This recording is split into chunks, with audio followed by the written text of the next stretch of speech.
ഇന്ന് വൈകുന്നേരം 4 മണിക്ക് നമ്മുടെ രാജ്യത്ത് നടക്കാൻ പോകുന്നത് എന്താണെന്ന് നിങ്ങൾക്ക് അറിയോ? എന്താണ് ഈ മോക്ക് ഡ്രിൽ?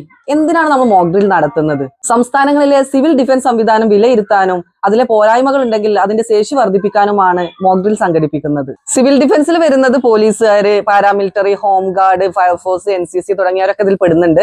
ഇന്ന് 4 മണിക്കാണ് മോക്ക് ഡ്രിൽ ആരംഭിക്കുന്നത്. അതിന്റെ ഭാഗമായിട്ട് സൈറൻ മുഴങ്ങുമ്പോൾ നമ്മൾ ചെയ്യേണ്ടത്, നമ്മൾ വീട്ടിലോ ഓഫീസിലോ എവിടെയാണോ ഉള്ളതെങ്കിൽ അവിടത്തൊക്കെ ലൈറ്റുകൾ ഓഫ് ചെയ്യുക. മൊബൈൽ ഫോണുകളോ വെളിച്ചം വരുന്ന മറ്റു വസ്തുക്കളോ ജനലിന്റെ അടുത്ത് വെച്ച് ഉപയോഗിക്കാതിരിക്കുക. നിങ്ങൾ പൊതുസ്ഥലത്താണ് നിൽക്കുന്നതെങ്കിൽ സൈറൻ കേട്ട ഉടൻ തന്നെ നിങ്ങൾ വീടുകളിലേക്കോ എവിടെയാണോ സുരക്ഷിതമായ സ്ഥലം അങ്ങോട്ട് മാറുക.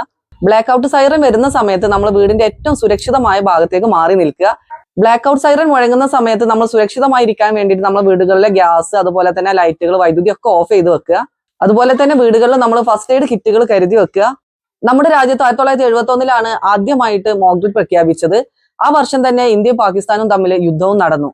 രാജ്യത്തൊരു വ്യോമാക്രമണം ഉണ്ടാവുന്ന സമയത്ത് ജനങ്ങൾ എന്തെല്ലാം മുൻകരുതലുകൾ എടുക്കണം എന്നുള്ളത് ബോധ്യപ്പെടുത്താൻ വേണ്ടിയിട്ടാണ് മോക്ക് ഡ്രിൽ സംഘടിപ്പിക്കുന്നത്. അപ്പൊ സൈറൻ മുഴങ്ങുന്ന സമയത്ത് എല്ലാവരും ജാഗ്രത പാലിക്കുക, സേഫ് ആയിട്ടിരിക്കുക. രാജ്യസുരക്ഷയ്ക്കായിട്ട് നമുക്ക് ഒരുമിച്ച് കൈകോർക്കാം. ബൈ.